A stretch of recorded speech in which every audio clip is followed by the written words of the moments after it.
Bonjour à tous. Lorsque des personnes nous font du mal, le premier réflexe est de vouloir rendre l'appareil, parce qu'il monte en nous une sorte de colère et une sorte aussi de sentiment d'injustice, les deux souvent mêlés, et puis parfois un sentiment d'énervement qui fait qu'on a envie de rendre l'appareil parce que simplement on est énervé. Quels que soient les sentiments, il y a dans la Bible une autre voie qui nous est proposée notamment par le roi David. David a été oint comme roi à la place de son prédécesseur qui s'appelle Saül.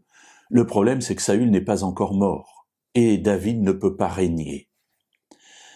Saül n'aime pas David. Il le poursuit sans cesse pour le tuer.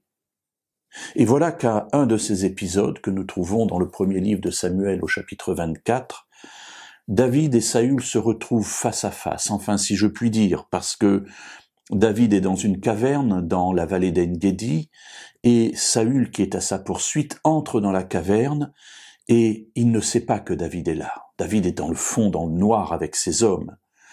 Et David aurait pu tuer à ce moment-là Saül, mais il ne le fait pas. Il le laisse partir, il coupe un pan de son manteau pour prouver qu'il était bien tout proche et qu'il aurait pu lui trancher la gorge finalement. Et il le laisse partir. Et une fois que Saül est assez loin, il l'interpelle.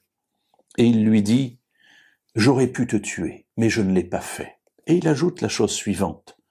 1 Samuel, chapitre 24, versets 13 et 14. « L'Éternel sera juge entre moi et toi.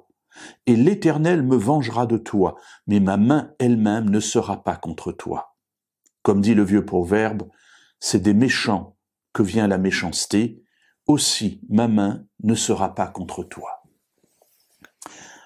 Alors je laisse de côté l'histoire de la vengeance que Dieu va exercer contre Saül, mais je voudrais m'attacher simplement à cette partie de la parole de David, « Ainsi ma main ne sera pas contre toi ».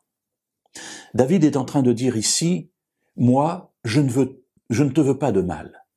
Moi, je ne suis pas à ta poursuite, c'est toi qui me poursuis. Et il ajoute ce proverbe, c'est des méchants que vient la méchanceté. Effectivement, mes amis, ne soyez pas, lorsqu'on vous fait du mal, poussés, conduits par la méchanceté des autres. Ils vous ont fait du mal, cela ne vous oblige pas à rendre l'appareil.